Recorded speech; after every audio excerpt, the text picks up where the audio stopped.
अस्सलाम वालेकुम।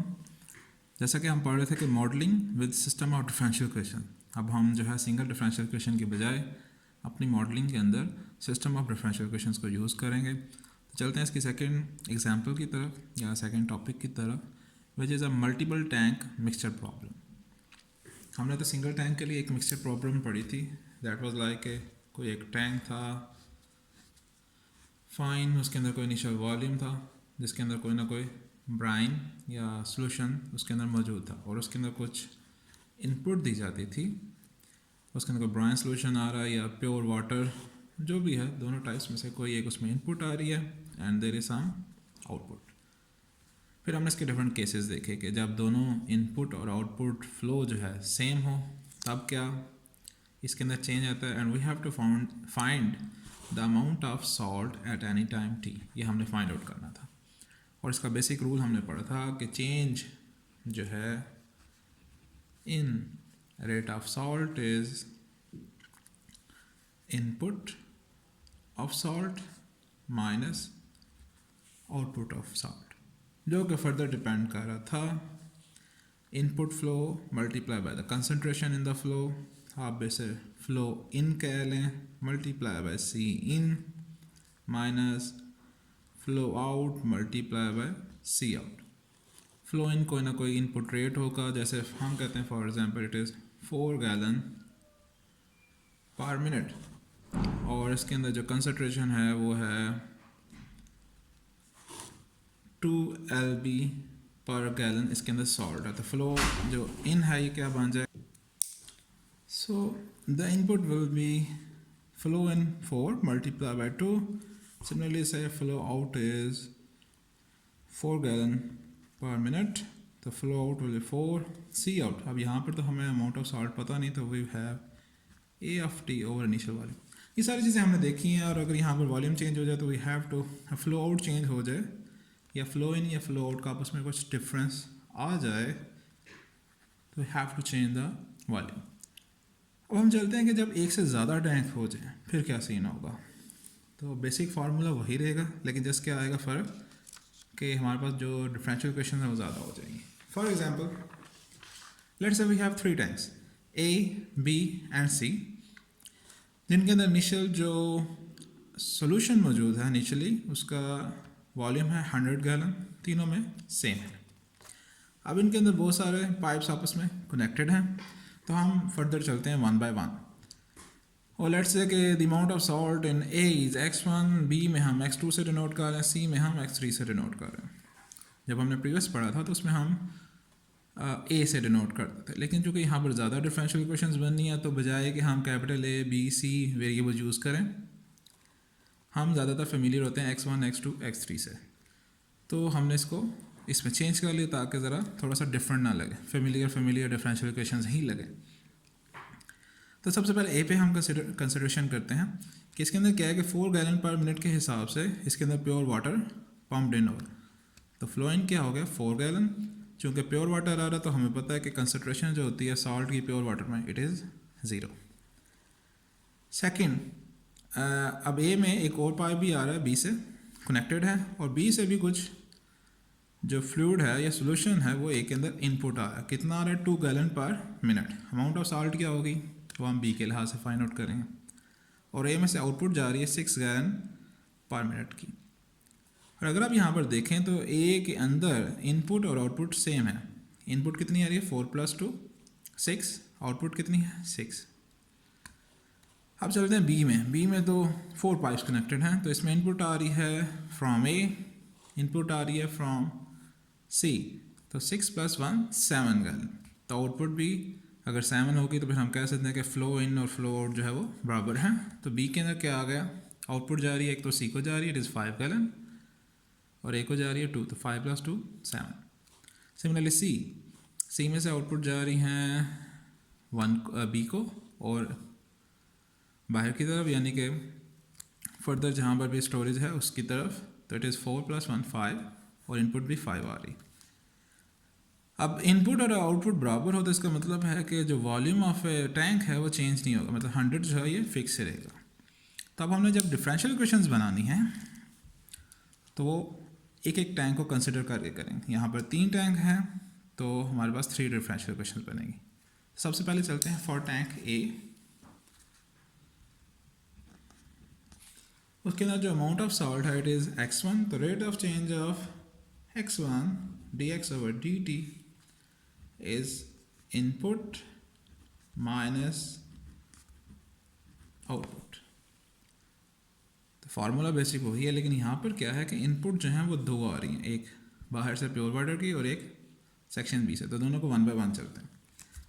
तो फ्लो इन क्या है, बाहर का इट इज़ 4, मैं डायरेक्ट लिख रहा हूँ, चूँकि फार्मूला आपको समझ आ गया तो बार बार आप इतना लेंथी फार्मूला लिखने की ज़रूरत नहीं है।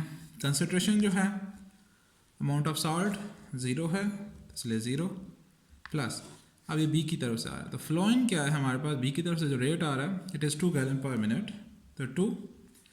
अब बी में अमाउंट ऑफ सॉल्ट क्या है, तो जिस तरह हम ये प्रीवियस में अगर आप ये देखें तो अमाउंट ऑफ सॉल्ट कैसे फाइंड आउट किया था कि जो भी अमाउंट है इसके अंदर unknown divided by its volume, तो सेम यहाँ पर करेंगे। अब इसमें टैंक बी में जो amount of salt it is x2, तो यहाँ पर लिखेंगे x2 डिवाइडेड बाय, चूँकि इनपुट और आउटपुट रेट्स बराबर हैं इसलिए वॉल्यूम कांस्टेंट रहेगा, इट इज़ 100। तो ये आपकी होगी इनपुट। अब माइनस आउटपुट है तो आउटपुट ये जा रही है, flow out is 6, what is the amount of salt unknown divided by volume. ये हम ऐसा क्यों करते हैं, ये आपने जब ये टॉपिक पढ़ा था तो उसमें आसानी से समझा हुआ था कि इसकी एग्जांपल ऐसे है, मैं चलिए यहाँ पर एक दफ़ा रिपीट कर देता हूँ चूँकि ऑनलाइन लेक्चर्स में तो नहीं मौजूद, कि अगर हमने फाइंड आउट करना हो एक एग्जांपल लेट्स से दिस वन, कि हमारे पास 10 गैलन पानी है और उसके अंदर हम कह लें 50 ग्राम शुगर डाल देते हैं और उसे मिक्स करते हैं। तो अगर हम कहें इसमें से हम एक जग निकाल लेते हैं 2 गैलन का, तो हमने ये फाइंड आउट करना कि 2 गैलन में अमाउंट ऑफ शुगर कितनी आई है। तो इसका सिंपल तरीका क्या होता है कि सबसे पहले हम पर gallon amount of sugar find out कर लेते हैं। वो क्या है, सिंपल बेसिक मैथ के सवाल जो बचपन से हम करते आ रहे हैं कि अगर हम 1 दर्जन किनो की कीमत जो है वो इतने रुपये है तो 1 किलो की कीमत कितनी होगी, दैट्स द सेम। अगर 10 गैलन वाटर के अंदर 50 ग्राम शुगर आती है तो 1 गैलन के अंदर कितनी आएगी, 50/10। वी नीड टू फाइंड 2, तो इट इज़ 2 गैलन, तो यहाँ पर भी क्या करेंगे 2 से मल्टीप्लाई कर दें, लेट्स से कटिंग होगी 5 × 2 10 ग्राम। 2 गैलन के अंदर कितनी अमाउंट आ गई, 5 × 2 10 ग्राम एंड सो ऑन।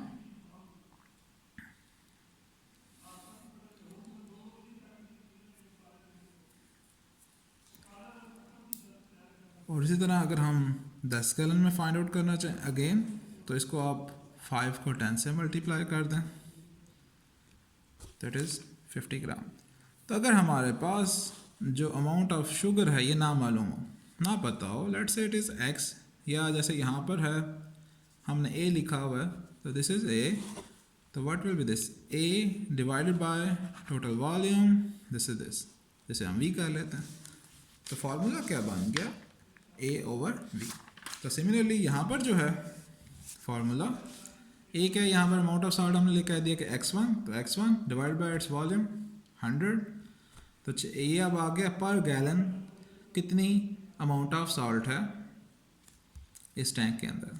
तो फ्लो आउट जो है 6, तो हम उसे 6 से मल्टीप्लाई कर देंगे तो पता चल जाएगा कि 6 गैलन में कितना amount of salt B tank में जा रहा है। हो सो आपको ये एक्सप्लेनेशन समझ आ गई होगी। सिमिलरली नेक्स्ट जब हम बी टैंक के लिए चलेंगे तो we will write tank B, तो this is dx2/dt is equal to, इसमें जो इनपुट्स आ रही हैं from A and from C, तो हम दोनों लिखेंगे, फ्रॉम ए लिख लेते हैं, तो 6 मल्टीप्लाई बाय x1/100 प्लस सी से जो आ रही है 1 गैलन, 1 मल्टीप्लाई बाय सी में क्या मिकदार है x3/100, ठीक है। ये वैसे इस क्वेश्चन में सेम है, डिफरेंट वॉल्यूम्स भी हो सकते हैं, उसका कोई फ़र्क नहीं पड़ता। यहाँ पर 150 भी हो सकता है, यहाँ पर 200 भी हो सकता है।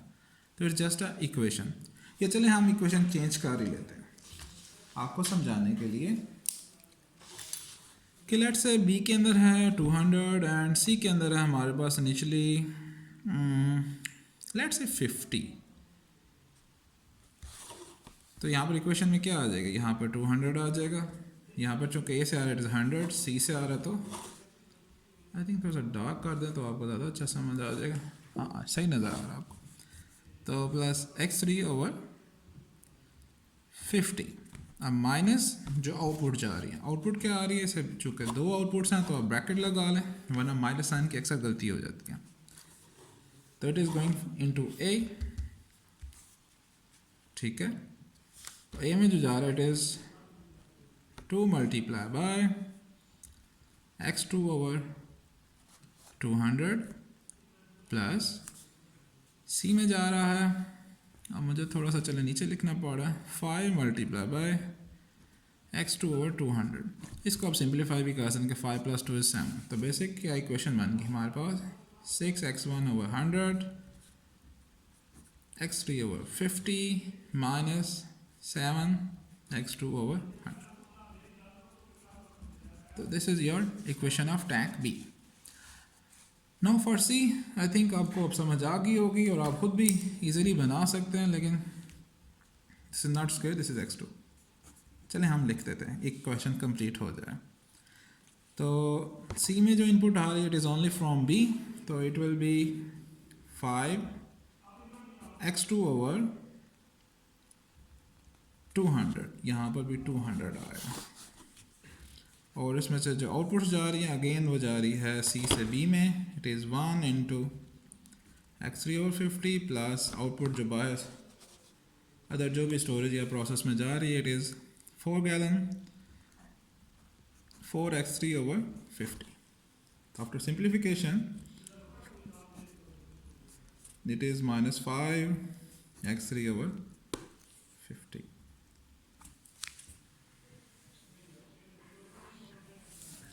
नाउ द एक जो हमारे पास आ गए हैं 3 system of differential equations, that is x1 x2 के लिहाज से एंड x3 के लिहाज से। तो 3 डिफरेंशियल इक्वेशंस हैं, तो वी नीड 3 इनिशियल कंडीशंस। ज़ाहिर सी बात है टैंक एक के अंदर कोई ना कोई इनिशियल अमाउंट ऑफ सॉल्ट होगा। Let's say initial amount of salt is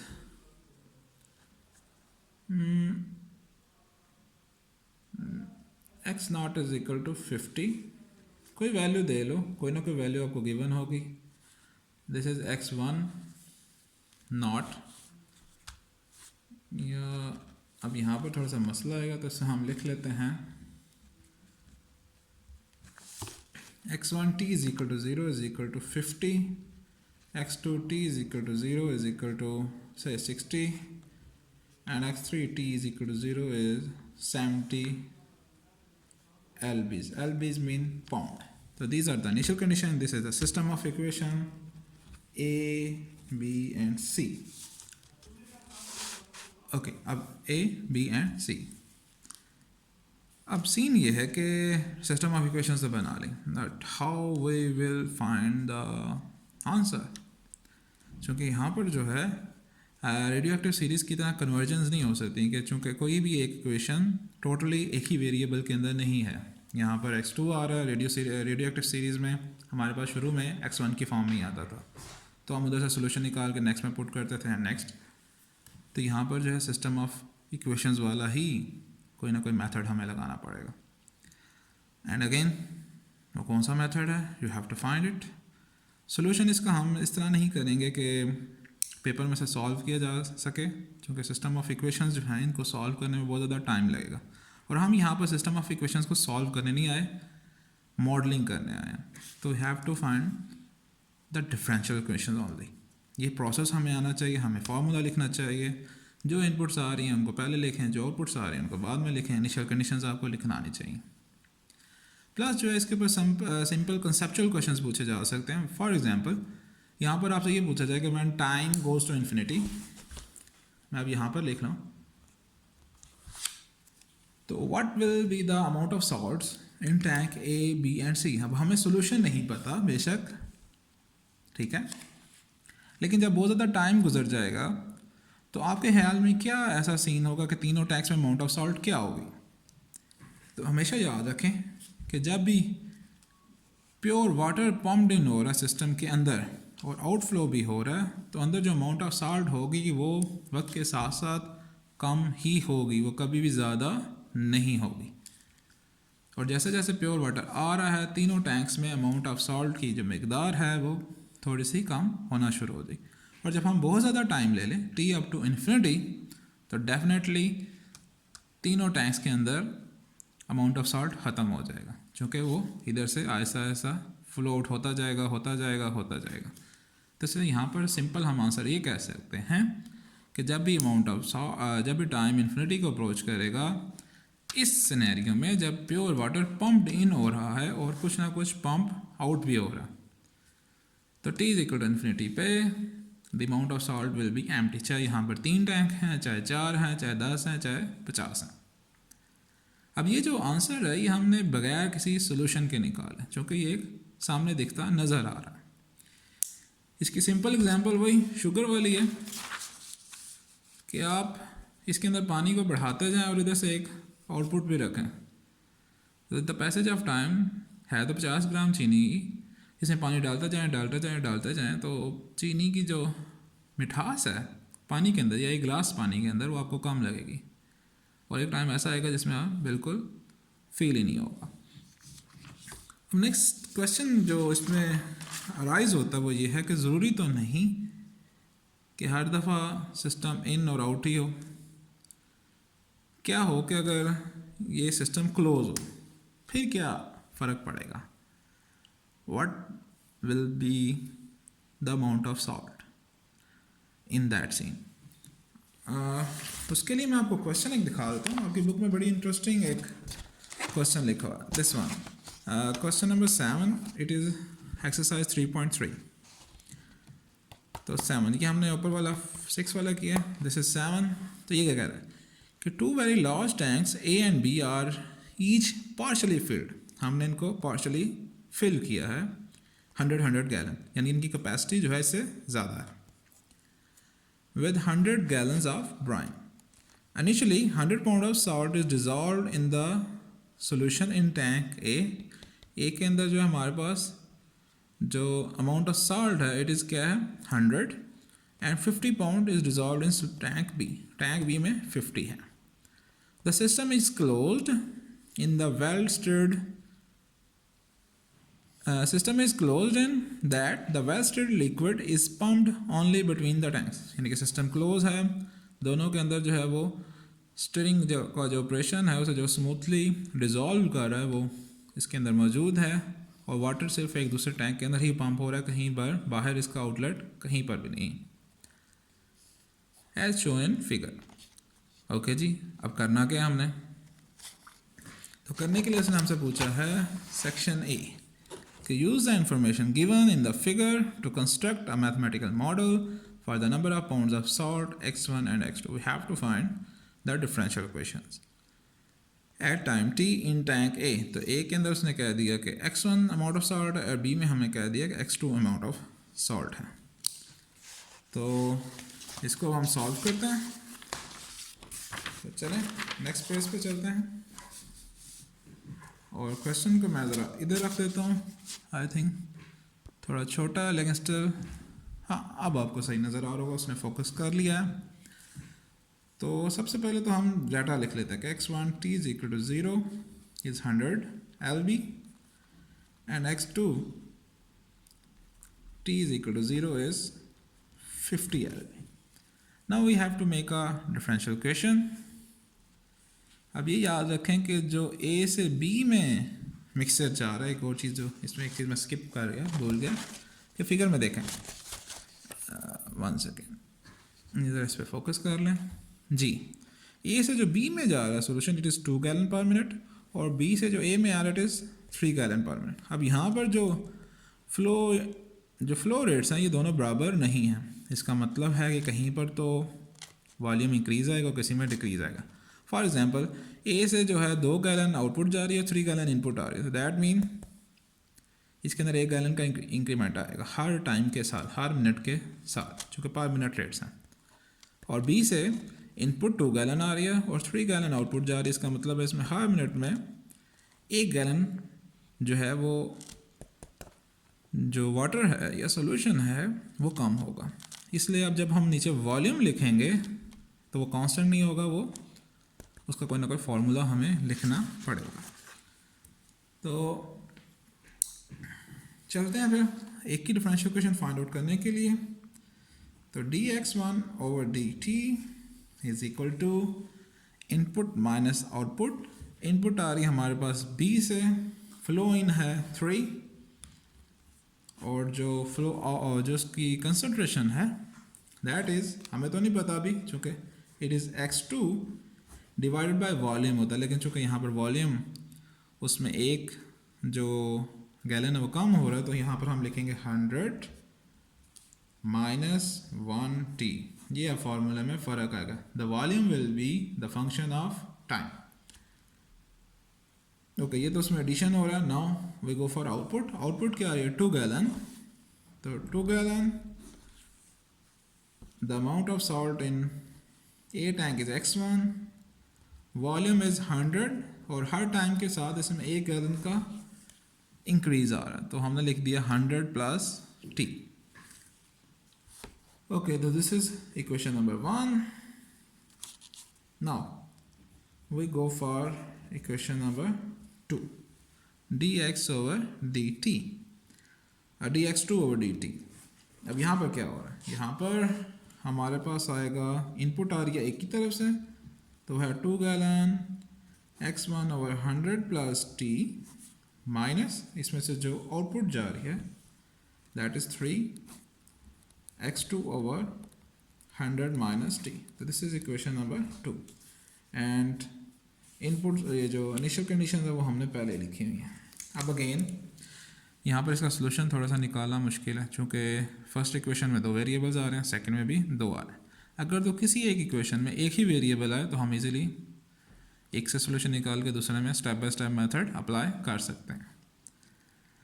अब चलते हैं कि इसका सोल्यूशन कैसे निकाला जा सकता है। इसने बी में थोड़ा सा एक हिंट हमें दिया हुआ कि अगर इस तरह की सिचुएशंस आपको सामने पेश आए आपको, तो you have to see the conditions. उसने कहा find the relationship between the variables x1 and x2 that hold at time t। Explain why this relationship make intuitive sense, यानी कि ये सेंस क्यों बनाता है, इसकी लॉजिक बताएं। And use this relation to help find the amount of salt in tank b at t is equal 30। Mean you have to solve x2।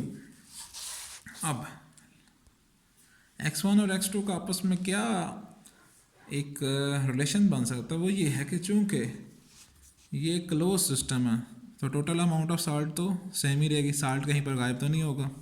जो शुरू में हमने 100 और 50 इसमें डिज़ोल्व किया हुआ है, तो ये पूरे सिस्टम के अंदर क्या होगा 150 ही रहेगा। तो मीन हम यहाँ पर ये एक सिस्टम बना सकते हैं कि x1 plus x2 eight any time t will always be 150।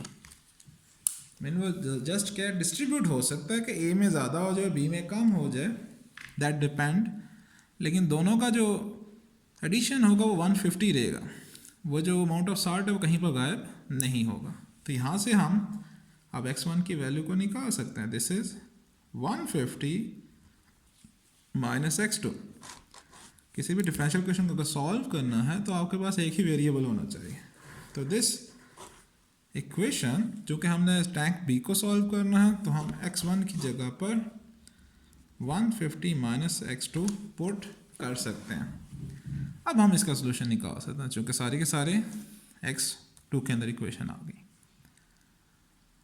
अब चूँकि ये सिंगल डिफरेंशियल इक्वेशन है और सिंगल डिफरेंशियल इक्वेशन को सॉल्व करना आपको आता है, तो you should go for it. Find the value of x2 at t is equal to 30 minutes. ये आपने फाइंड आउट करना, ठीक है। इसमें आपको कोई इशू नहीं आना चाहिए। तो अगर तो सिस्टम ऑफ इक्वेशंस हैं दो, और इस तरह मिक्सचर ऑफ सॉल्ट्स के अंदर आपको सॉल्ट की इनिशियल वैल्यूज़ भी गिवन है, और क्लोज सिस्टम, अगर सिस्टम क्लोज है तो फिर आपने ये वाली कंडीशन लगा के अपने सिस्टम ऑफ डिफरेंशियल इक्वेशन को सॉल्व कर सकते हैं। सिमिलरली आगे इसे एक और रिलेटेड क्वेश्चन है नंबर 8, वो आप कर लेंगे, जिसके अंदर जो ये मेजर चीज़ आती है वो मैंने आपको बता दी कि when T approaches to infinity तो तब क्या सीन होगा। तो होपफुली आपको ये मिक्सिंग ऑफ जो टैंक्स हैं, multiple tanks with mixing problems, ये आपको समझ आ गई होगी। अगर इसमें आपका कोई क्वेश्चन है तो काइंडली आप कमेंट बॉक्स में पूछ सकते हैं। और till then thank you very much, अल्लाह हाफिज़।